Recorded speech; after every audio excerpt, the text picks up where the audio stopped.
This case was one of the most notorious missing children cases in South Korea, until their bodies were found in 2002. Then, it became the most notorious unsolved murder case in Korea.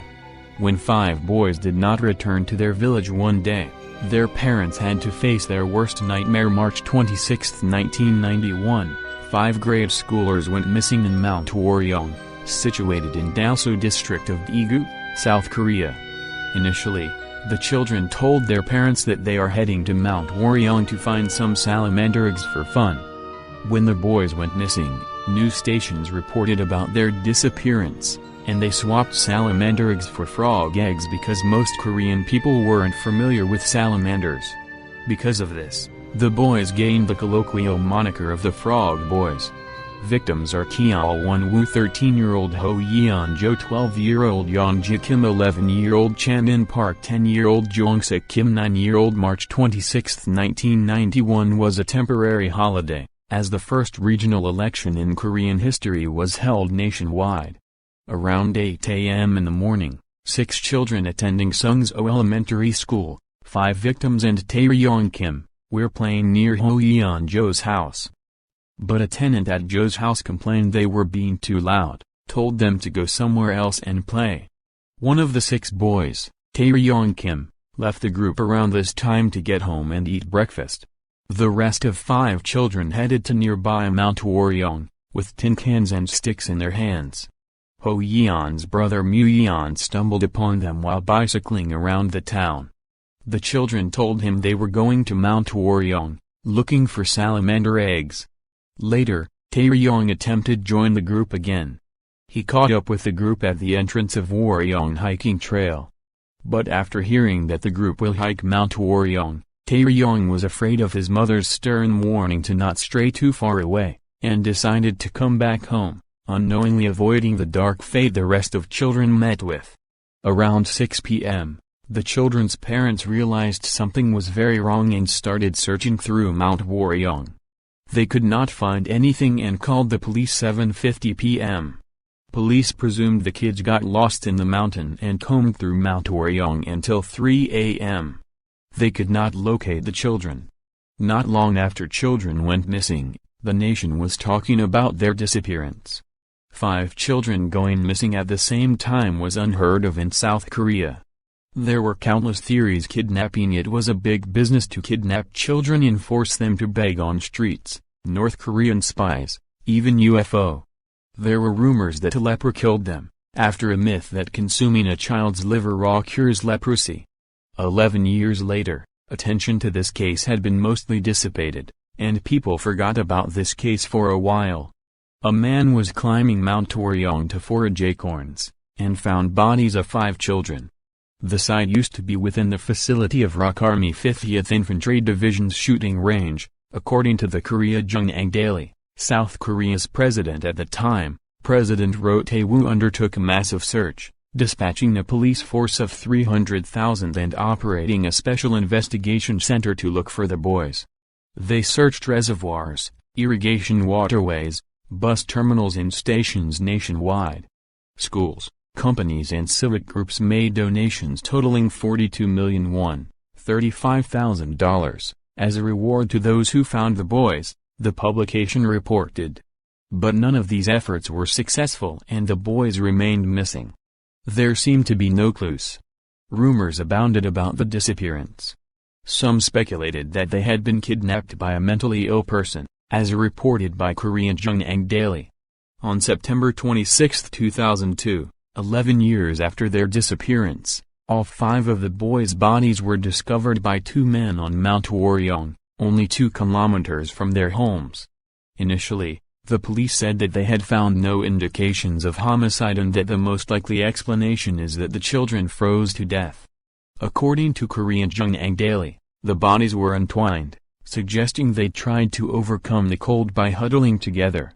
But after the forensic medicine team from Kyungpook National University examined the bodies, they determined that their deaths were in fact the result of foul play. We found marks on 3 of the 5 skulls that appeared to be created by blows with metal objects, possibly a tool of some kind, the report stated. According to the forensic team, The boys appeared to have been hit on the heads and died from cranial injuries. The family members of the boys, many of whom had given up their jobs shortly after their disappearance in order to devote their whole lives to search, were absolutely devastated by the findings. The boys' mothers who had attended the scene to identify the bodies, reportedly screamed as the forensics team pointed out the damaged parts of the skulls. The police who investigated the murder suspected that the murders were not premeditated, rather, that the killer may have flown into a rage. They also said that they were looking into the possibility that the boys were killed by bullies, possibly around their own age. Despite various theories, the police failed to solve the murders, and the killer, or killers that took the lives of 5 young, innocent boys, remains unpunished. The Frog Boys remains one of the most infamous cold cases in South Korean criminal history. Most of all, it was a place that was thoroughly searched before already when the boys went missing. The place was littered with bullet casings, and townspeople stated children around the area hiked Mount Woryong often to pick up bullet casings. Naturally, people suspected the children were killed by ricocheted, stray bullet, and military covered it up. The police destroyed the scene by excavating the boys' bodies with pickaxe, and their official announcement for cause of death was hypothermia after getting lost.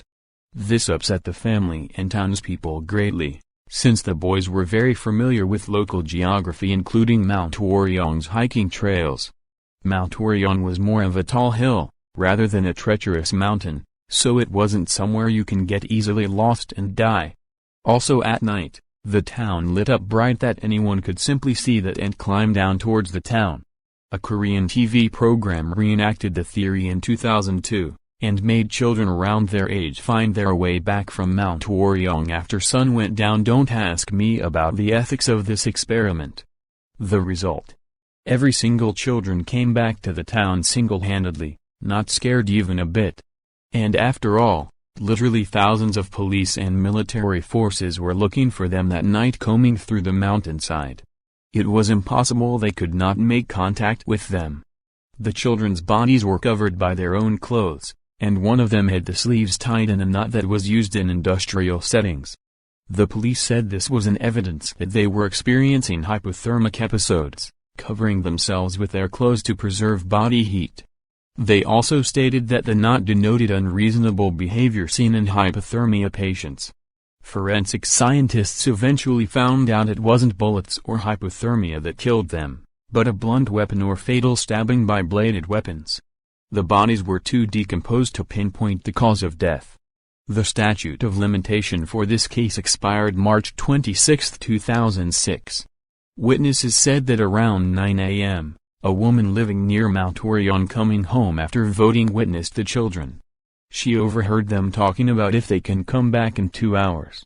Another woman living close by testified she witnessed 5 children hiking the mountain around 2 p.m.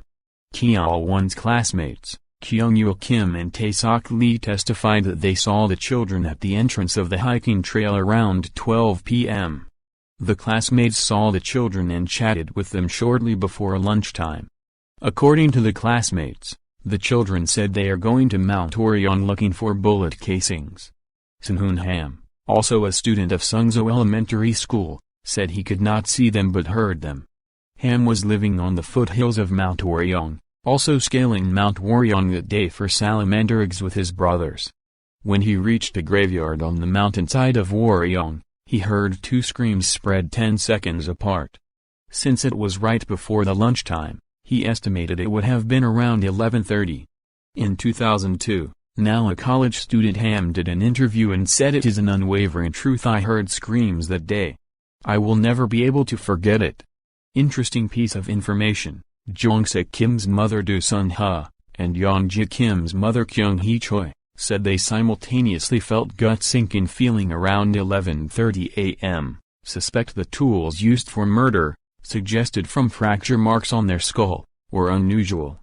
This piece of evidence, along with the knot used to hide children's body, narrows the suspect's possible occupation as a dry dock, automotive worker.